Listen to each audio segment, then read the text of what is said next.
গার্মেন্টসের ভেতরে সবচেয়ে কষ্টের কাজ হচ্ছে যারা স্টাফের কাজগুলো হচ্ছে সবচেয়ে কষ্টের।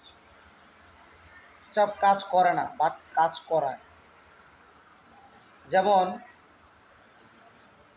সরিষার ঘানি, যেখানে সরিষার ভাঙানো হয়, সরিষাকে সরাসরি পিষলে সরিষা নষ্ট হয়ে যায়, তেল বের হয় না। এজন্য একে এমন সিস্টেমে ঘুরিয়ে ঘুরিয়ে ভাঙানো হয় যেন তেল বের হয়।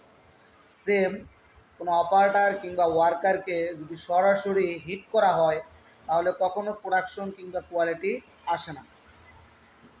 যখন স্টাফকে হিট করা হয়, এই স্টাফকে হিট করার পর ওই অপারেটর ওই ভয়ে বা তাদের মনের ভিতরে যদি ওরকম ভালোবাসা উদয় হয় তখন কাজ করে, এতেই প্রোডাকশন কোয়ালিটি হয়।